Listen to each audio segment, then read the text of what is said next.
Hi everyone, I'm Tony Cuda, Associate Professor at the University of North Carolina at Greensboro and Director of the T.S. Eliot International Summer School. This is my contribution to the 2020 digital sessions.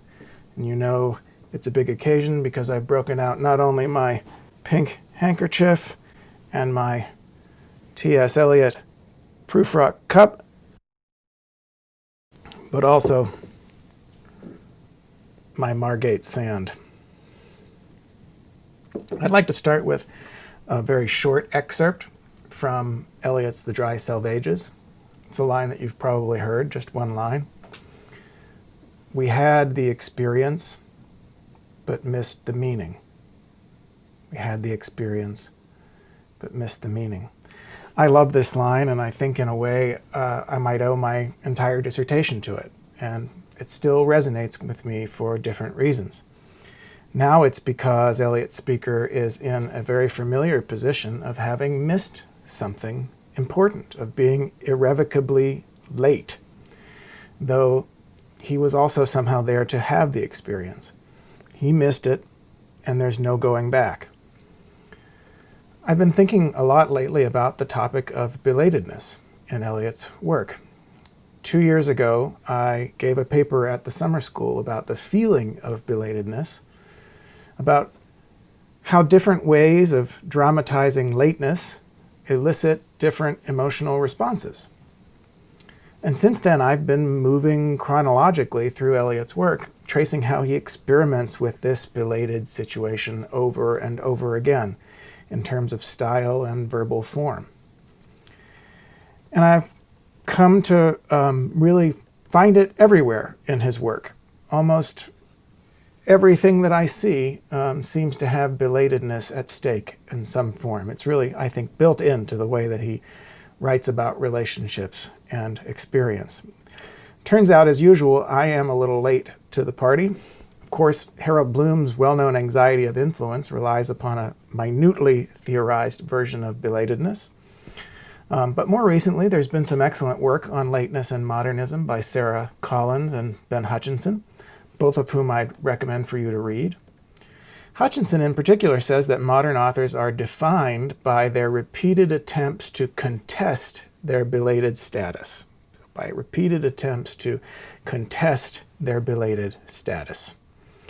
He uses the experience, that is, Eliot does. I found that Eliot actually embraces belatedness as well, and that he uses it to work through feeling and intensity.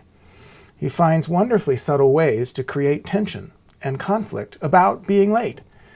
So that's what I'll talk about for just a minute here today. In the early poems, Eliot tends to put the speaker or the beloved in a belated position by skipping past or just omitting a definitive event. Sometimes the event involves a love scene set against the backdrop of a fading day or season. She turned away, but with the autumn weather compelled my imagination many days. Sometimes it's a physical motion, as in Prufrock, time to turn back and descend the stair. Sometimes it's a straightforward narrative, when we came back late from the hyacinth garden. As readers of these scenes, we don't get to see what came before them. We don't get to witness the event, only what comes after, like the echoes or the ripples of it.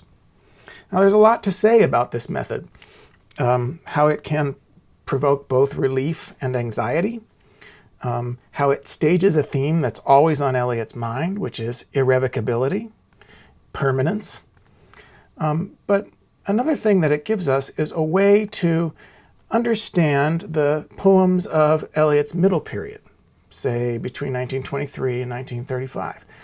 Once we grasp the tendency in his early work, we can discern similar scenes in Ash Wednesday and Marina, for instance, and a larger pattern emerges, and formerly opaque scenes, like those 3 white leopards in the second part of Ash Wednesday, suddenly become both intelligible and emotionally consistent.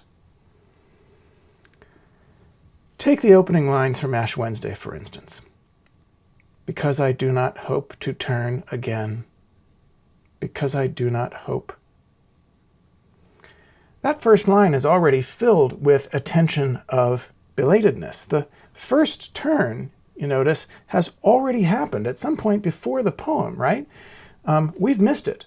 And now we're only thinking about turning again. As students of Eliot, of course, we know that it refers to his conversion to Anglicanism.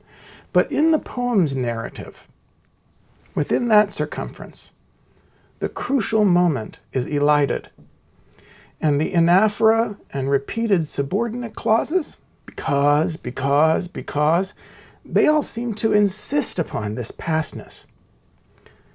But if it were truly past, if the speaker were irrevocably belated and resigned to that fact, then why create this pattern of repetition that envisions a future over and over again? Because I do not hope to turn, in fact, strongly invests, even syntactically, it pushes us forward in a future wherein returning could happen.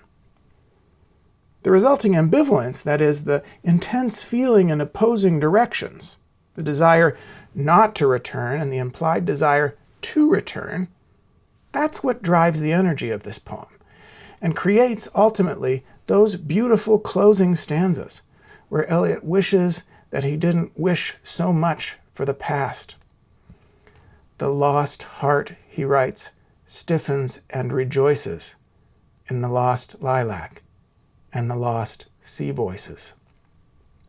You can hear the mournful repetition of lost, lost, lost, even as the sea, the lilac, and the goldenrod are coming vividly to life. In the poem's imagery, they're not lost at all. An interesting and fitting fact, the second section of Ash Wednesday itself appears belatedly in the final published sequence, since it was actually composed first, just after Eliot's conversion. And in the second part, the speaker impossibly relates his own devouring by 3 white leopards. Very much like Prufrock relates his own beheading. I have seen my head, grown slightly bald, brought in upon a platter. He doesn't portray the act itself, the fear and the panic that he could have displayed preceding it, or the agony during it, or even the gory aftermath. This scene features the cool repose of the beasts long after. Lady, 3 white leopards sat under a juniper tree, having fed to satiety on my legs, my heart, my liver, and that which had been contained in the hollow round of my skull. Puzzling lines, right? You probably know that when he was asked, what does 3 white leopards sat under a juniper tree mean, Mr. Eliot? He responded, well, that's easy. It means 3 white leopards sat under a juniper tree. But the safety and the certainty of that distance, the distance that those leopards represent, it's lost. We can't go back. It's over. We've been eaten.